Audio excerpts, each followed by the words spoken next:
It's the same. Everybody says right now it's a great day, and I can't believe he was there. But we'll see in a few years. But honestly, the second round pick, Marchenko, we had him in the first, so we would have taken. We would have even. It was close to being a consideration for the 18th pick. But if we would have had a later first, he would have been. He would have been right there for us with that.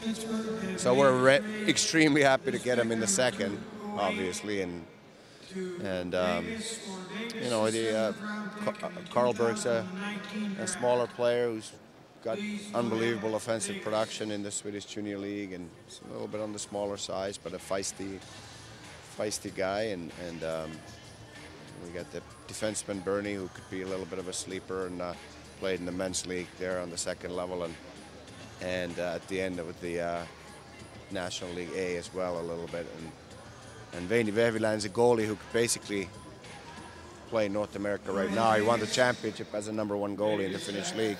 He's under contract, so we may have to wait a year to see him over here. But you know, he was a heck of a goalie for Kärpät last year. We've studied him not only this year but before. It kind of looks like he's gotten bigger. I don't know if he's grown or what, but Ian Clark has studied his game, and I saw him live, and he's .933 in the playoffs, and so. This is his 4th draft as goalie? I'm not sure if it's 4th. I don't think it's 4th. Why do you think he slid that? Size, probably good reason for it. Everybody's getting the bigger goalies now, and he's listed maybe 5'11", before 6 foot. I think he's about 6.5 foot, maybe even 6'1" right now. So. How much consideration do you put into such a scout? Well, it's a list that we respect for their work and crossover, but we are our own scouts. We pay our scouts to do the job that what they do. So, as far as changing our list based on central scouting, not at all. There are a lot of guys that you take seem to have strong second halves of their season. How much does that impact? How much did you look at how guys finished up?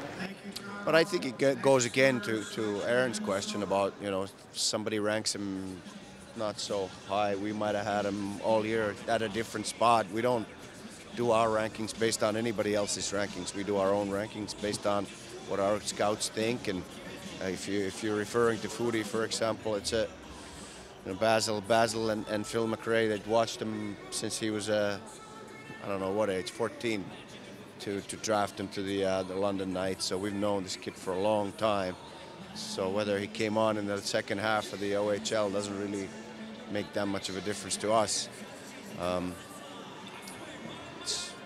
You got to produce if you're an offensive guy, and you got to produce. But it's a long process. We see him so many times that it's not just about the last 20 games or 30 games. I think it probably encourages you to. In your decision process, or gives you more confidence in making your selection, making your order when somebody really has strong performances. But at the same time, you could be convinced about somebody, and everybody else starts seeing him too if he starts producing a lot. And you know, there are many different things that go into that consideration. That numbers are one thing, and statistics, and there are the underlying numbers that Allison takes a look at. You know, so that's. Do you subscribe to the theory that you can pick a goalie in any round? Well, this was an interesting one, the goalie, because we kind of felt that since he's gone through the drafts a couple of times, that he'd be there later on. But then you don't want to take a chance because you really like him. You'd like to take him. So we were looking at picks, even from 4th, 5th to 6th, to sort of get that extra. We didn't have a 5th round pick. Trying to get an extra one. Didn't have a 4th round pick, trying to get an extra one, but where do we take him? And then there were a few guys left on our list that we had a little bit earlier and felt like those guys might not slide. Let's take that guy first and then take him in the 6th, take that chance. But if he would have been gone before we got to our 6th round pick, I think it would have been a little sour, but we got him. You can turn out whether you pick him in the 1st round or the 6th round. Yeah, and some of them never get picked. I had a goalie in Helsinki who got to the NHL when he was 32 years old and won the Stanley Cup and Conn Smythe Trophy, and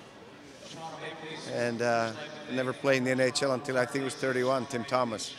Is this similar to, if I'm remembering correctly, Nuvara could have gone to somebody free agent-wise as of July 1st. Is it the same with this? Yeah, I think he was invited to Chicago's camp or something if he wasn't getting drafted. So I think Vehviläinen would have been free agent after this draft, yeah. Is there a number of times that you have to see, or not you personally, but your scouting staff, to see a prospect that you're taking? Do you have a minimum number? No. The later you get in the draft, you might want to take a little bit of a flyer on somebody, but hardly ever you take a guy that you've seen once or twice. So these guys work full time watching games, 200 games, some are more than 200 games all year, and so in their area they usually know the guys inside out. They see him over and over and over again. So we have people in Sweden and Finland that watch the league games all the time, and like I said, even I had seen Vehviläinen play in the Finnish league.